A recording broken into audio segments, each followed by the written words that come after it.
I've got 250 pairs of eyes on me, and I can't breathe. I can't speak. My knees have buckled, and a tear streams down my cheek. This is a story about how the worst thing that happened to me that night became the best thing that happened to me for the next decade. Above all, this is a tale of what happens when we bury one old story and birth a brave new one. Let me take you back a couple of chapters into my life.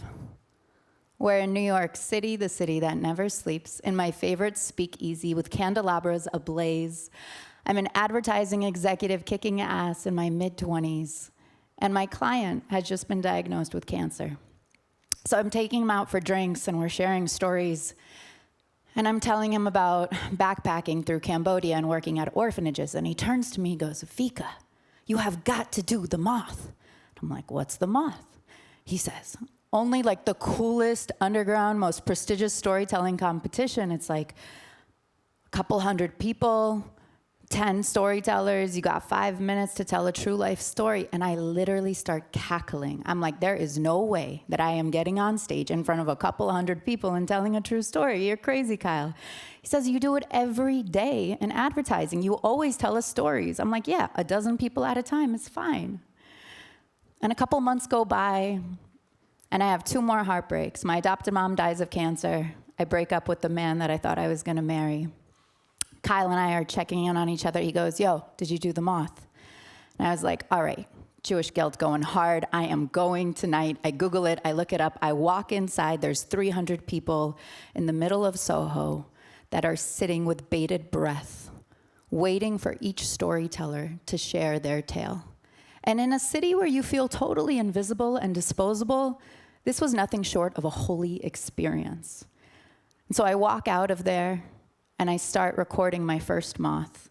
And 2 weeks later, I'm on stage. And the theme is the crazy, traumatic experience of being raised by my spitfire of a Jewish Ukrainian woman, my mother. And so I open it up, and people are laughing so hard. I start with one of the greatest stories, which is when I needed high school pictures for the high school yearbook. And I go, "Ma, where are my baby pictures at?" And she screams down the stairs, "Oh, honey, you don't have any." And I run up the stairs. I'm like, "Mom, what are you talking about? We all have baby albums. My older sister has 2. She goes, "Yes, Valerie was a very beautiful child, but you were ugly, baby. I didn't want proof." "Victoria, why are you crying?" "Oh, come on, this is stupid American bullshit. Don't cry." I am sobbing my eyes out. And if you open up class of 2004 in the AIS yearbook in a sea of baby photos, you will see my one odd toddler photo, forever commemorating my mother's unfailing dedication to vanity. So I go story after story, and at the very end, I turn and I say, "And to the one who will never hear her laugh, to my father who walked away, I just want to thank you." And in that moment, my knees buckle, and tears start falling down my face, and 250 pairs of eyes are staring at me, and I have to use every fiber of my being to pull myself back together and finish my story. And as I get off that stage, there is a rousing ovation. An old man comes and bear hugs me. And he's got tears in his eyes, and if you've ever seen an old man crying, you know it's bad. And he whispers in my ear, "My dad left too, but I don't talk about it. But something you said tonight, it hit me in my bones. Thank you." And before I can even say thank you, I'm being pulled over to this side by a group of young teenage girls and their high school teacher. They're on a field trip from Harlem. And the teacher says, "You had us laughing, you had us crying. All of my girls have experienced the abandonment wound in some way, shape, or form. Their fathers are either physically absent in jail or emotionally absent on the streets. What one piece of advice would you give to them?" And I said, "Don't let the story of your father be the prevailing narrative of your life. You have the power to change that story." Words that I had never said out loud, even inside myself.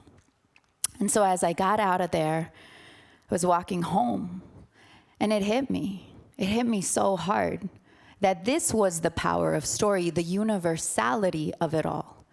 That my pain is your pain, and that all of us have universal themes of pain and loss and love and triumph and tribulation. And it is only when we share those stories that we uncover the stories within ourselves. And so I put this little video on YouTube, and somebody reaches out to me on Facebook and says, "You're an electric storyteller. Will you teach at our workshop in Costa Rica?" I say yes. I've quit my job. I'm going around the world for 28 months in pursuit of perspective. I just wanted to study with masters. I had no desire to work. I took my entire life savings. And I started speaking at one conference, and then word of mouth through another and another. And 10 years later, I'm running a storytelling advisory called Brave New Story. And I get to work with some of my heroes, like world-class thinkers, working on ways for them to share their stories. Because what I know to be true is that when we say, "I want to be a great storyteller," we better mean it as more than just a top 10 hacks list. Because anything less is just putting a Band-Aid on a bullet wound. When you say that you want to be a powerful storyteller, it's because when you share your story, you open up a portal into the other person.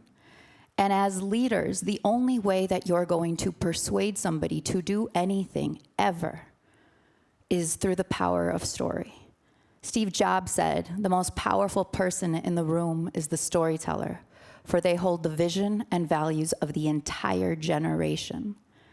And I think the great myth of storytelling is that we focus so much on the stories we tell the world, we forget that it begins with the stories we tell ourselves. Thank you so much, Mr. Awesome, for highlighting that.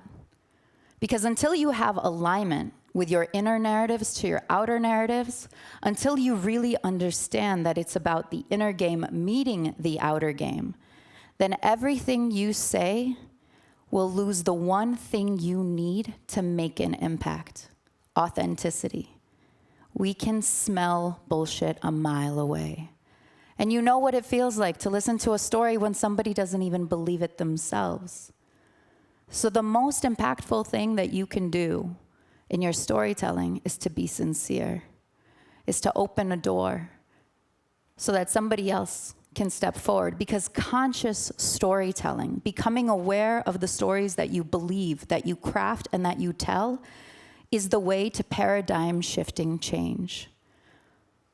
And so I leave you with this: storytelling is not what we do, it's who we are. Take it seriously.